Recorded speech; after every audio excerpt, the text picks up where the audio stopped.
10 मुहर्रम 61 हिजरी 10 अक्टूबर 680 ईस्वी का वो दिन जब दुनिया में एक अजीम जंग हुई थी। चलिए तो आज हम ले चलते हैं आपको करबला के उस मैदान जंग में जहां हक और इंसाफ के लिए इमाम हुसैन अलैहिस्सलाम ने अपनी जान कुर्बान कर दी। दोस्तों, मैं हूं आपके साथ बरकत और आज मैं इतिहास के उन पन्नों के साथ आपकी खिदमत में हाजिर हूं जो मिसाल है शहादत की, हिम्मत की और उस बलिदान की जिसने दुनिया को जुल्म के खिलाफ आवाज़ उठाना, हक और सच के लिए कुर्बानी देना सिखाया। आखिर कैसे शुरू हुई करबला की जंग, क्यों मनाया जाता है मुहर्रम और क्या है यौम आशुरा का मायना, आइए जानते हैं। तो दोस्तों, सन 680 ईस्वी 10 मुहर्रम करबला का मैदान जो आज इराक में है उस वक्त खून से लाल होने वाला था।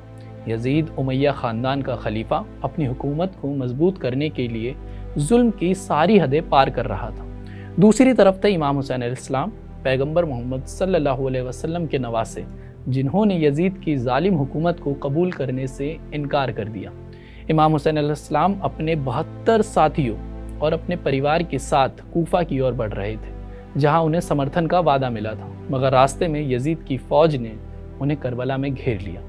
पानी की सप्लाई भी बंद कर दी गई, बच्चों और औरतों तक को प्यासा रखा गया और फिर 10 मुहर्रम यौम आशुरा के दिन एक ऐसी जंग शुरू हुई जो इंसाफ और हक की मिसाल बन गई।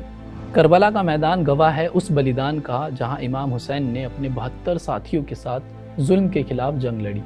उनके काफिले में उनके 6 महीने के मासूम बेटे अली असगर भी थे। प्यास से तड़पते इस नन्हे बच्चे को जब इमाम हुसैन ने यजीद की फौज के सामने उठाया और पानी मांगा तो जवाब में तीरों की बौछार हुई। एक तीर ने हजरत अली असगर के गले को छेद दिया और वो मासूम इमाम हुसैन की गोद में ही शहीद हो गए। इमाम हुसैन के छोटे सौतेले भाई हजरत अब्बास, जो काफिले के लिए पानी लाने फुरात नदी की ओर गए, उनकी भी शहादत दिल दहला देने वाली थी।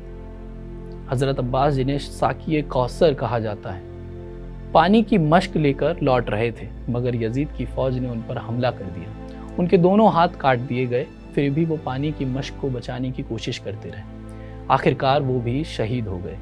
इमाम हुसैन अलैहिस्सलाम ने आखिरी लम्हों में भी हार नहीं मानी। जंग के बीच भी जब नमाज यानी अल्लाह की इबादत का वक्त हुआ तो आप इमाम हुसैन अलैहिस्सलाम नमाज अदा करने खड़े हो गए। यजीद की फौज के तीरों और तलवारों के बीच इमाम हुसैन ने सजदे में अपनी शहादत पाई। उनकी नमाज कभी कज़ा नहीं हुई और उनकी शहादत ने दुनिया को सिखाया कि हक की राह में जान देना भी इबादत है। मुहर्रम इस्लामी कैलेंडर का पहला महीना है और यौम आशुरा इसका 10वां दिन।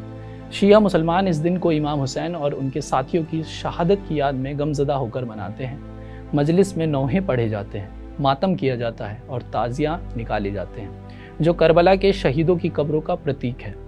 सुन्नी मुसलमान भी यौम आशुरा को ख़ास मानते हैं। उनके लिए ये दिन हज़रत मूसा के फ़िरौन से निजात पाने की याद में रोज़ा रखने का है।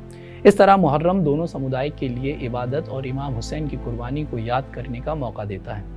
करबला की जंग सिर्फ एक युद्ध नहीं थी, बल्कि हक और इंसाफ की लड़ाई थी। इमाम हुसैन, उनके मासूम बेटे अली असगर और वफादार भाई अब्बास की शहादत ने दुनिया को सिखाया कि जुल्म के सामने सर झुकाने से बेहतर है शहादत। उनकी नमाज और कुर्बानी आज भी हर उस इंसान को प्रेरित करती है जो हक की राह पर चलना चाहता है। करबला की जंग और इमाम हुसैन की शहादत हमें सिखाती है कि जुल्म के खिलाफ आवाज़ उठाना हर इंसान का फ़र्ज़ है। मुहर्रम का ये महीना हमें एकजुटता, इंसाफ और कुर्बानी का पैगाम देता है।